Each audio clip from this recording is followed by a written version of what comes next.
Hey guys, so today we're going to talk about what you can expect from a counselling degree.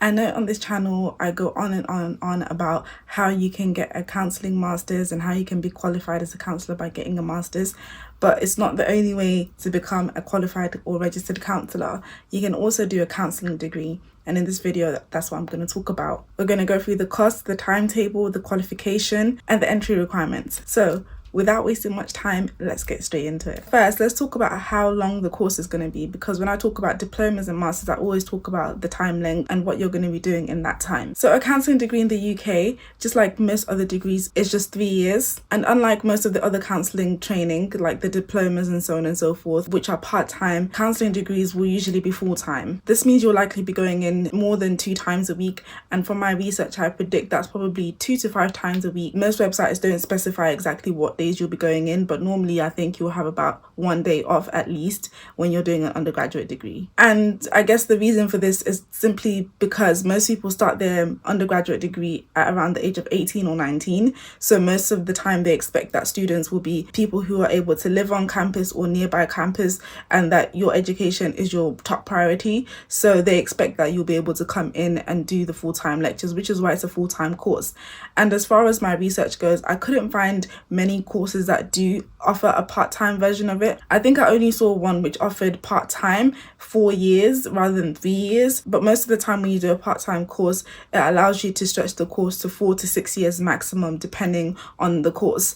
But with this one, I think they only really allow full-time 3 years. I think you can always ask, of course, if they can make an exception for you depending on your circumstances and your reasoning for that. So because of the full-time requirement, you might be able to do a part-time job on the weekends, because during the week you're gonna have to make time for your personal therapy, your supervision and your placement hours, which I will speak about later on in the video. So if you would like to do this course part-time, or you need to take a year out or a gap year during the course, be sure to always email or call the institution that you want to go to or the university that you want to go to and ask them if that's allowed. Just because it's not on the website doesn't mean that it's not allowed. You just have to inquire yourself to the specific university that you want to go to, because all my research and all my advice here is quite general. It's not applicable to one specific university. I try to gather information from different websites, different universities, and put them together in the simplest form. But I would always recommend that you go to the website for the institution that you want to go to and find out more details there. So this leads me nicely onto timetables. Like I was saying before, on one of the websites, they actually said that you'll be going in 2 times a week. Most of the other places did not specify how many times a week you'll be in,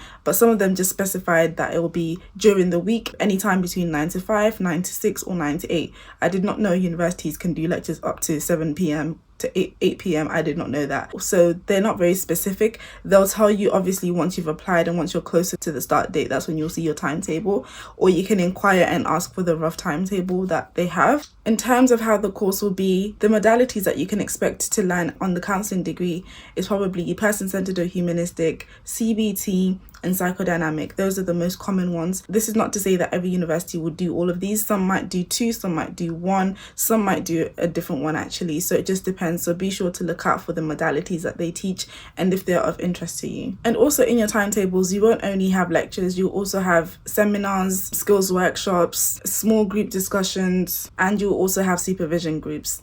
And from the looks of it, some of them also do have exams and typical essay assignments, as well as recordings of sessions and analysis of your sessions.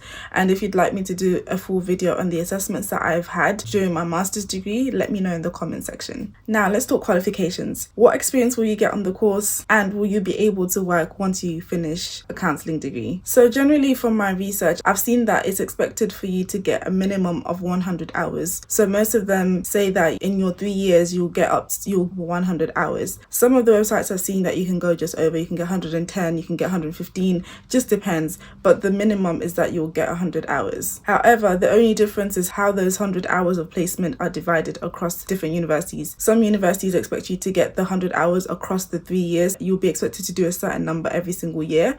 Some expect you to get your 100 hours between second year and third year, but the percentage is not equal. So it's not 50 hours in second year and then 50 hours in third year. I saw one which actually said 15 hours in second year, and then the rest of them in third year. So it just depends on your university and your institution and what they say. I also saw that some universities allow you to have a placement year. So instead of doing 3 years on the course, you do 4 years on the course, of which one of those years will just be you doing placement. So from this, I'm sure you can probably acquire another 100 hours, which will then allow you to graduate with 200 hours instead of 100 hours of placement, which employability wise is better, because the more experience and the more placement hours you have, the higher the chance of you getting employed. But don't quote me on that. I don't know if that means you are allowed to graduate with 200 hours. They never specified, but I'm just saying from my assumption, if you're doing another placement year, then it's probably going to be another 100 hours, maybe 50 hours, and that will be added on to the 100 hours that you have to do within the 3 years anyway. And as part of your qualification, you'll also be expected to do personal therapy. The number of therapy hours that you're expected to get varies between different universities. Some universities expect you to do about 30, some 35, some 40. So it just depends really on the university that you go to. My master's degree currently is 35 hours per year. So after you get your counselling degree, you can become a qualified therapist and counsellor, and you can work with clients and actually apply for jobs and get jobs. However, if you want to become accredited, you'll need to do an extra 350 hours of placement in order to get that accreditation status, because 450 hours is what allows you to get to accreditation status. Okay, next, let's talk money. So the cost. If you haven't seen my video on the cost of becoming a counsellor, watch that next. I will link it at the end of the video, because boy oh boy, money is a big part of this training. So one of the good things about studying in the UK or being a UK citizen is that the government gives you student loans, which you do not have to pay back until you're earning a certain amount of money. So the government will pay for up to 4 years of any undergraduate degree. Even if your degree is 3 years and you miss out a year or you have to repeat a year, they'll pay for that. So only 4 years maximum. You don't get more chances than that. So the price of degrees has been gradually going up in the past few years. So at the moment it sits around £9,250, but it still varies across different universities depending on the course that you want to do. So one of the universities I saw was offering this degree for £8,500, but majority of the courses I saw were charging £9,250, which is the baseline for most of the degrees at the moment in the UK. And that's per year, not for the whole 3 years, that's per year. Just remember that. However, if you're an international student, the fees are much higher. So some of the prices I saw were ranging from £14,160, £15,500 and £13,000. So I'd say in general, if you're an international student looking to study counselling in the UK, expect the price range to be somewhere between 10k and 20k, depending on the university and what they are charging. Also, once again, that's per year, not altogether. So that's per academic year. So another good thing about studying in the UK or being a UK citizen is that the government also gives you maintenance loan, but this one varies based on your household income, what your parents do, what they don't do in terms of finances, and they calculate it based on that. And then depending on where you're going to study, if you're in London, the maintenance loan tends to be a bit higher, the threshold is a bit higher compared to other places. So they'll calculate it and give you that every single term. So it's kind of like a bursary, and you can do whatever you want with this money. Go straight into your personal bank account, and you can use it to pay for your therapy, your supervision, your rent, whatever else, your groceries, and go shopping if you want. You can invest, you can do whatever you want with that money. So something to note, if you pay for your degree using the government loan, the government will pay for your tuition directly to the university. So that £9,250, you will not see it, it won't touch your bank account, it will go straight to the university. But the maintenance loan will come directly into your account and it will be paid to you every single term. And the same thing for your tuition, it will be paid directly to the university every single term. This is only for the undergraduate degree. For the master's degree, you don't get a maintenance loan. You just get a sum of money which comes directly into your account. You can choose to use that money either for your tuition, your rent, whatever else. You can splash it, it's up to you. For international students, I believe that you can also choose to pay your tuition and everything up front, or you can also pay in installments every single term. There was one university that I saw while I was researching that said that they'll give you £500 towards your therapy. So if you need to pay for your therapy, they'll give you £500 each year. And I was just like, wow, amazing. I don't think all the universities offer that. They don't even offer bursaries, let alone like offering to pay for your therapy and supervision. So of course, I think they give you that money, but it's up to you how you spend it at the end of the day. But yeah, That's really, really cool. But don't expect that treatment from most of the institutions. They're too broke to give us that money. So expect that you will have to pay for your own therapy and supervision at most institutions that you go to study at. And I've done a video about this, so be sure to check that out. Okay, so now let's talk entry requirements, because of course this is the most important part.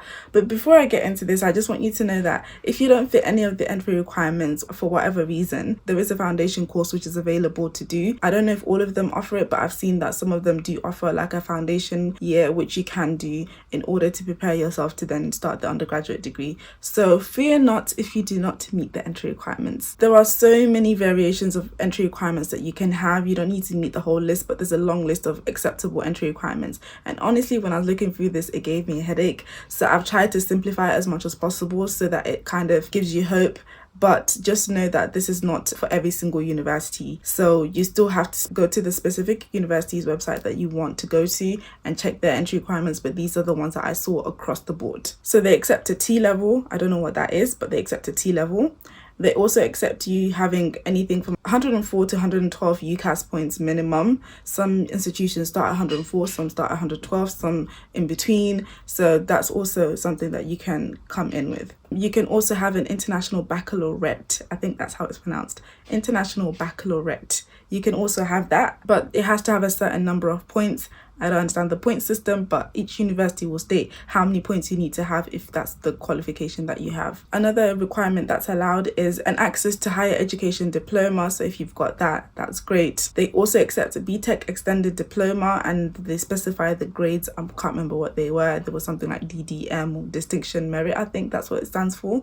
So if you have a distinction or a merit, I think you can be allowed. You're also allowed to have A levels. So you can have 2 or 3 depending on the university. Some accept 2, some accept 3, and they specify what combination of grades you need to have, like BBC or ABB. So it just depends on the university once again. And you must also have GCSEs, which are most likely to include English and maths, or just English. For some universities, I think one of them just said as long as you have English literature, that's fine. And obviously, once again, it has to be of a specific grade. You can't just come in and be like, yeah, I got an E in English, can I get on the course?